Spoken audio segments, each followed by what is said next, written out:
Muy buenas histocuriosos y amantes de las anécdotas más locas que la ficción. Olvidaos de Rambo, olvidaos de John Wick, hoy os traigo la historia de un tipo real que hace que todos ellos parezcan simples aficionados. A ver, seguro que os suena el nombre de Rasputín, ¿verdad? Venga, hombre, ese monje ruso con esa pinta de místico al que supuestamente era imposible matar. Que si veneno, que si balazos, que si lo ahogaban, y el tío como si nada. Vamos, que la cultura popular nos lo ha vendido como el tipo más resistente de la historia. Pues permitirme que me ría un poco. Rasputín, comparado con nuestro protagonista de hoy, era de papel. Porcelana de la fina, vamos, un muñequito de cristal. Porque el hombre del que vamos a hablar hoy era asturiano. Y bueno, ya sabéis lo que se dice por ahí, que los de Asturias solo se mueren cuando a ellos les apetece. Pues bien, hoy vamos a conocer al auténtico inmortal. Así que agarraos bien porque el menú de hoy es contundente. Vamos a hablar de un soldado que, más que un cuerpo, tenía una colección de cicatrices. ¿Qué os parece? Sablazos en la cabeza, balazos en el pecho y de postre un fusilamiento en toda regla con tiro de gracia incluido. ¿Y qué pasó después? Pues que el tío se levantó y se fue a dar una vuelta como quien oye llover. Vale, vámonos al principio. Todo empieza en Castropol, Asturias, allá por 1791. Allí nace nuestro hombre, Antonio García Monteavaro. Y claro, ¿qué pasa en 1808? Pues que a Napoleón le parece una idea genial venirse de excursión a España con todo su ejército. Y Antonio, que por entonces tenía 17 añitos, pues digamos que la idea no le hizo mucha gracia, le hervía la sangre. Pero claro, Antonio no era de los que se quedan mirando, ni mucho menos. Se fue derechito a alistarse como voluntario. ¿Y dónde se mete? ¿En infantería para estar más resguardado? ¡Qué va! Se mete en los húsares, la caballería ligera. Ya sabéis, esos con los uniformes tan chulos y una esperanza de vida de, qué sé yo, 5 minutos. El mejor sitio, vamos, para empezar la fiesta. Y aquí es donde empieza su particular colección de agujeros. Ojo a la cronología del desastre, porque lo que viene ahora es solo el aperitivo. Venga, primer año, 1808. En una de las primeras peleas, zasca, bautismo de fuego, o mejor dicho, de plomo. Un balazo en el muslo. ¿Y qué haces? ¿Se va para casa con la baja? Ni de broma. Se pone un trapo, se echa un trago de algo fuerte y a seguir, que la guerra no espera. Para él, eso era poco más que un rasguño. Y bueno, si 1808 fue el calentamiento, llegamos a 1809. Digamos que este fue su año favorito para coleccionar souvenirs de guerra. Porque aquí es donde la cosa se empieza a poner seria de verdad.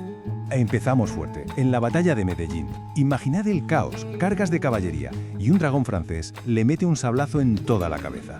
Le abrió el cuero cabelludo, vamos, que no era un nuevo corte de pelo. Una herida así, en esa época, era una sentencia de muerte. Y Antonio, pues, se atuzó el pelo, por así decirlo, y siguió a lo suyo. Increíble. Pero esperad, que el año no ha acabado. Unos meses más tarde, estamos en Talavera. Carga contra la infantería francesa y ¡pum! Balazo directo al pecho. Sí, al pecho. Recordemos que estamos en una época en la que la medicina consistía en un serrucho con poca higiene y unas cuantas sanguijuelas. O sea que sobrevivir a eso era, literalmente, un milagro. Y la pregunta es, ¿cómo demonios sobrevivió? Pues mirad, la única explicación lógica es que la bala rebotó. Rebotó en su mala leche, que debía ser de acero forjado. No hay otra. Venga, otra muesca para la colección. Y para terminar bien el año, para ponerle la guinda a 1809, en la batalla de Ocaña se lleva un sablazo en el brazo izquierdo.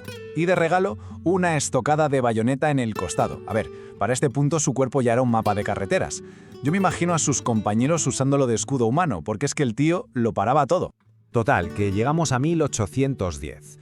Con este historial no me extraña que lo ascendieran a sargento. A esas alturas tenía más plomo en el cuerpo que una ferretería. Uno pensaría, bueno, ya está, ¿no? ¿Qué más le puede pasar a este hombre? Pues ahí es donde la cosa se pone interesante, porque justo aquí es cuando la historia de un soldado increíblemente duro se transforma en la de una auténtica leyenda. Se acabaron las heridas normales, por llamarlas de alguna manera. Ahora viene lo bueno de verdad. Intentad imaginarlo por un momento. El sargento Antonio, el uniforme hecho jirones, claro, el cuerpo un lienzo de cicatrices, y esa mirada, una mirada de alguien que lo ha visto absolutamente todo, un tipo forjado a base de golpes, literalmente. Y la pregunta es obvia. Después de todo esto, ¿qué más? ¿Qué más podía pasarle a este hombre? ¿Qué demonios le quedaba por sufrir? Pues le quedaba lo peor, le quedaba un último destino, Llerena. Y lo que le iba a pasar allí no era otra batalla más, era el momento que lo convertiría para siempre en una leyenda. Así que aguantad la respiración, porque la historia de cómo nació el inmortal os la cuento en la segunda parte. Llega en solo unos segundos.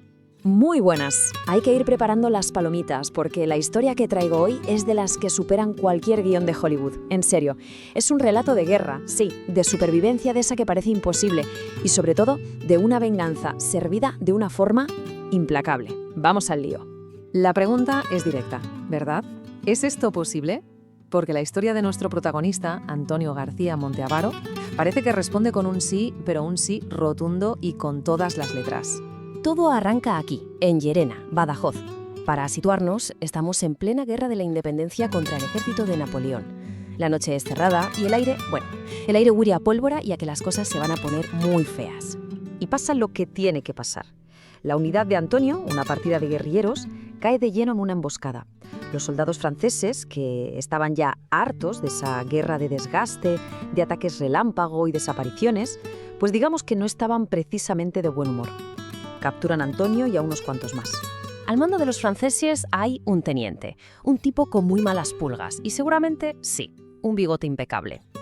El caso es que decide que no va a perder ni tiempo ni recursos con prisioneros. Su orden es tan clara como brutal: ejecución inmediata, sin más. La escena es de una tensión que se corta con un cuchillo. Ponen a Antonio y a sus compañeros contra una tapia. Justo enfrente, el pelotón de fusilamiento, preparando los mosquetes. De ahí no hay escapatoria posible. El teniente grita la orden, un estruendo que rompe el silencio de la noche. Antonio siente como 2 balas le atraviesan el cuerpo y cae desplomado. Se acabó. O quizás no. Ojo que el teniente francés es un profesional. Se acerca a los cuerpos, ve que Antonio todavía respira, muy débilmente, saca su pistola, le apunta a la cabeza quemarropa y ¡bang! El tiro de gracia. La bala le destroza la cara. Ahora sí que sí, fin de la historia. Pues no, que no y que no, porque hay veces que la realidad es mucho más cabezota que la ficción, y este hombre era más duro que una roca. Y aquí, justo aquí, es donde la historia se vuelve completamente alucinante. Vamos a ver cómo demonios se puede sobrevivir a algo así. Aquí se alinearon los planetas de una forma increíble. Primero, el disparo en la cabeza. Por un milagro balístico, la bala le atraviesa la cara sin tocar ni el cerebro ni ninguna arteria principal. Lo deja desfigurado, pero vivo.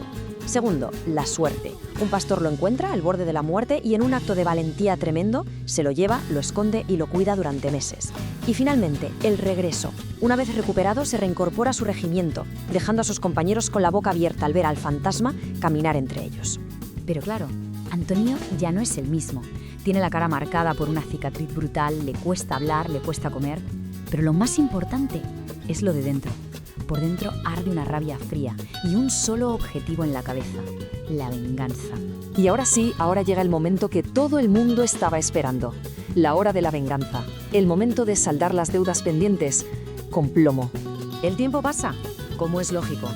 Y la guerra, pues la guerra da un vuelco. El ejército de Napoleón empieza a batirse en retirada y ahora son los batallones franceses los que caen prisioneros de los españoles. Las tornas han cambiado por completo. Antonio, que se ha ganado a pulso el rango de oficial, está un día pasando revista a un grupo de prisioneros franceses. Va mirando sus caras de derrota y de repente se para en seco. Ahí está. Es él, el teniente del bigote. Hay que intentar ponerse en la piel del francés en ese momento. Levanta la vista y ve a un oficial español con la cara completamente destrozada. Le mira fijamente y su rostro se vuelve blanco como el papel. Acaba de darse cuenta de que está mirando a un hombre al que él mismo mató. El pánico debió ser absoluto.